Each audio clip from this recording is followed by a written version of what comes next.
Aktif ke gereja ya? Ya, aktif ke gereja. Mm-mm. Makanya aku tuh real evangelis, kan evangelis pewarta Injil. Nah, aku Mm-mm. itu nginjilinya bukan nginjili orang Islam, nginjili orang Kristen.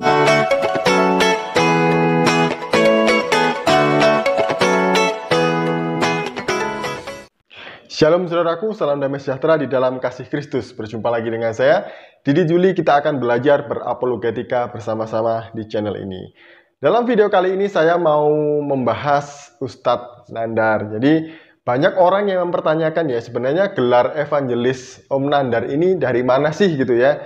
Seringkali orang juga bertanya, dari mana sih gelarnya evangelis ini, dapatnya dari gereja apa gitu. Tapi Om Nandar sendiri juga tidak menjawabnya. Jadi makin banyak orang yang penasaran sebenarnya gelarnya dapat dari mana. Nah, saya menemukan video di mana Ustadz Nandar ini mengatakan asal-usul gelar evangelisnya. Penasaran? Mari kita menyimak video berikut ini.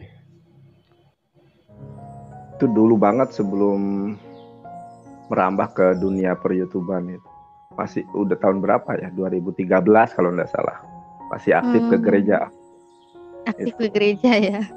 Ya, aktif ke gereja. Mm-mm.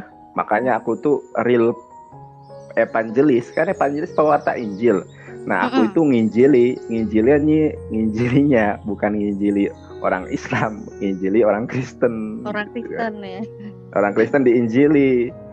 Ketika aku mereka kiranya aku dari gereja mana ya? Karena kok tahu ini, kok tahu Injil ini, Injil itu, gitu kan? Kok tahu Ibrani, gitu kan? Masih awal-awal dulu aku ya. Nah, jadi terjawab sudah semua penasaran kita mengenai asal-usul gelar evangelisnya Om Nandar.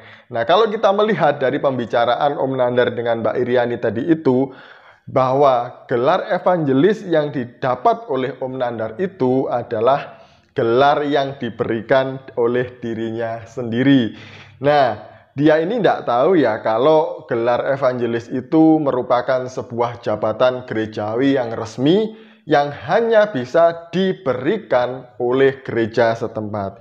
Jadi orang Kristen tidak bisa serta-merta memberikan jabatan gelar evangelis di depan namanya gitu, nggak bisa tanpa ada pentahbisan di dalam gereja. Sekali lagi, evangelis ini adalah jabatan resmi di dalam gereja atau jabatan gerejawi yang tidak bisa disematkan begitu saja oleh semua orang Kristen. Harus ditahbiskan dulu di gereja sebagai evangelis, baru bisa memberikan gelar evangelis di depan namanya.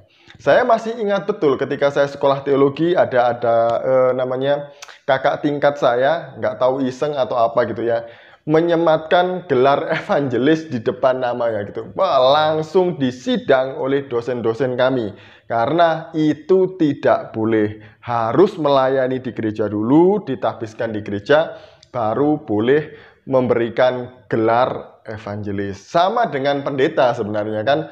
Bukan berarti orang yang lulusan teologi kemudian melayani ke sana sini, khotbah di sana sini, baru bisa disebut pendeta. Tidak, itu tidak bisa disebut pendeta serta-merta.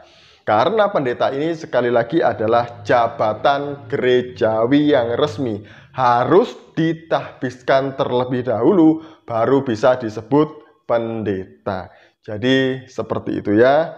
Nah, mungkin Om Nandar ini ya karena nggak ngerti kalau penginjil artinya ya, evangelis artinya penginjil ya, boleh aja lah ditaruh di depan namanya sebagai evangelis begitu. Padahal itu tidak boleh. Jadi di dalam live ini sebenarnya ada juga 3 pertanyaan yang diajukan oleh Om Nandar ya, bahwa pertanyaan yang tidak bisa dijawab oleh orang Kristen. Saya tidak menjawabnya dalam video kali ini, tapi saya akan menjawab di video saya selanjutnya. Shalom, salam waras, Tuhan Yesus memberkati kita semuanya.